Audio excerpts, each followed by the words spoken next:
बहुत समय पहले की बात है। उत्तर प्रदेश के एक छोटे से गांव रामपुर में, जहां सुबह की शुरुआत चिड़ियों की चहचहाहट से होती थी और शामें खेतों की ठंडी हवा में ढल जाती थीं। वहीं रहते थे दो भाई, विक्रम और शुभम।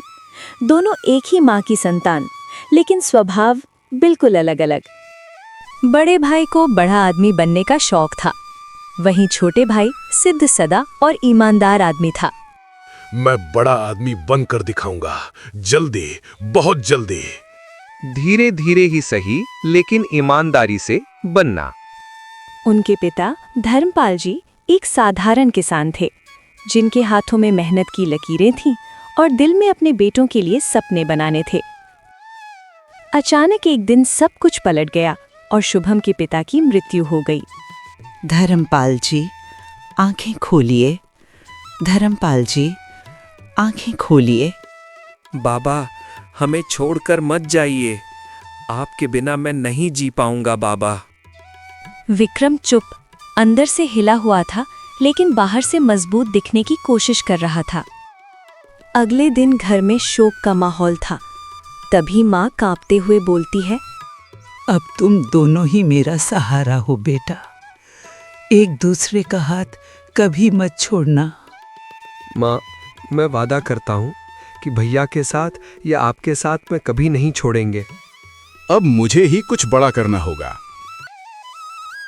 अगले दिन सुबह के समय मैं, माँ और शुभम एक साथ बैठे हुए थे। तभी विक्रम आकर बोलते हैं,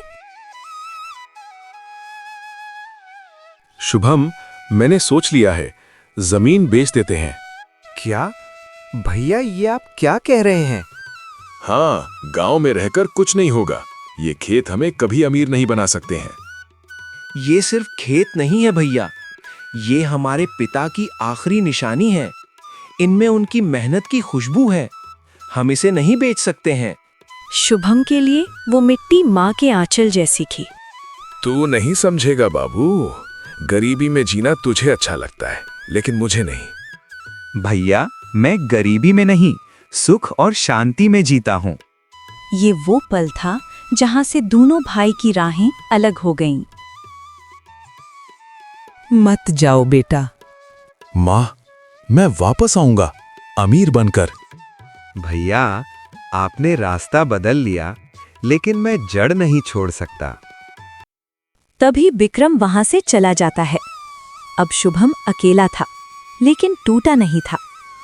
सुबह सूरज निकलने से पहले उठता था, खेतों में हल चलाता, दोपहर की तपती धूप में पसीना बहाता था। एक दिन ये मेहनत रंग जरूर लाएगी। तभी वहां माँ आती है। बेटा, थक जाता होगा ना? थकान भी मीठी लगती है माँ, जब काम सच्चा हो। उधर शहर में विक्रम की चमक दमक, लाइट्स, गाड़ियां, पार्टी देखने के बाद विक्रम कहते हैं, अब देखो, असली जिंदगी इसे कहते हैं। कुछ समय बाद विक्रम बहुत पैसा कमाया था। पैसा आया और उसके साथ घमंड भी आया। तभी वहां से विक्रम गांव चलाते हैं। अरे ओ शुभम, अभी भी वही खेत, वही कीचड़ में काम कर रहे हो? हाँ भैया, यही मेरी दुनिया है। तुझे बदलना होगा, वरना जिंदगी भर यहीं सड़ता रहेगा। हर किसी की खुशी अलग होती है भैया। अगले दिन विक्रम सरपंच जी की बेटी से शादी की बात करने गए थे, तो वहीं शुभम अपना सच्चा प्यार मनाने गए थे।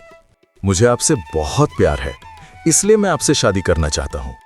पता है ना आपको, मुझे सिर्फ लग्जरी लाइफ चाहिए। उधर शुभम अपने प्यार को एक दूसरे के साथ रहने का वचन कर रहा था। मुझे एक सच्चा साथी चाहिए। मैं हर हाल में आपको साथ दूंगी।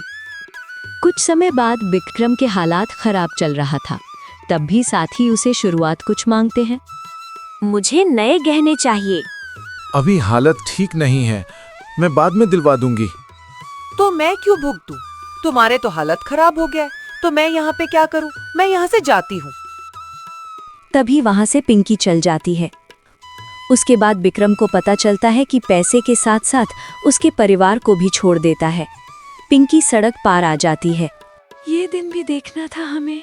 अब हमने सब कुछ खो दिया है भगवान। लेकिन विक्रम को सबसे बड़ी हार अभी बाकी थी। तभी विक्रम सोच में बैठ गया और गुस्से से बोला, मैं उसे बर्बाद कर दूंगा।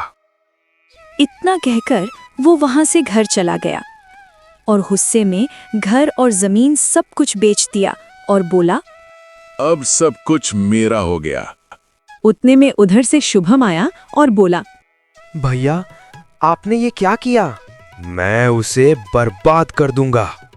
भैया उसके चक्कर में घर और जमीन सब बेच दिया, तो अब हम लोग कहाँ जाएंगे? उस दिन सिर्फ जमीन नहीं, रिश्ता भी टूट गया। शुभम एक झोपड़ी को बनाकर उसी में रह रही थी। शुभम अपनी पत्नी से बोला, सब खत्म हो गया लाली। नहीं जी, जब तक हम साथ हैं कुछ भी खत्म नहीं होगा। कल आपको पूरे गांव के बड़े आदमी को बुलाकर लाना है और पंचायत बैठानी है। यही था असली प्यार, जो मुश्किल में और मजबूत होता है। अगले दिन शुभम गांव के बड़े आदमी को बुलाकर पंचायती बैठाई और शुभम ने अपनी सारी बात बताई। सारे बात बताने के बाद मक्खनलाल को विश्वास नहीं हुआ। मक्खनलाल बोला, ये सब झूठ है। इतना बोला तो सारे गांव वाला बोला कि गलत नहीं, सही बात है मुखिया जी।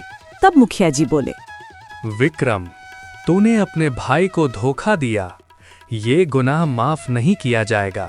तभी मक्खनलाल बोलते हैं, हाँ, इसकी सजा तो मिलनी चाहिए।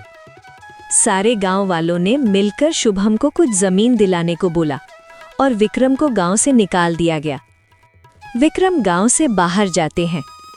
विक्रम अकेले में बोलता है, मैंने सब कुछ खुद से बर्बाद किया, हमको माफ करना भगवान। उधर शुभम अपने भाई के लिए भगवान से प्रार्थना कर रहा था। भगवान, मेरे भाई को माफ करना। आप सच में बहुत बड़े इंसान हैं। आपके साथ कितना कुछ नहीं किया, फिर भी आप अपने भाई के लिए प्रार्थना कर रहे हैं। पता है ना कि कितनों तो भाई है मेरा। इसीलिए कहा गया है, समय कभी किसी का सगा नहीं होता। जो दूसरों को गिराता है वो खुद गिरता है, और जो सहता है वो एक दिन जीतता है। शुभम को खेत मिला तो फिर घर बनाना, फिर सुख शांति से रहने लगे।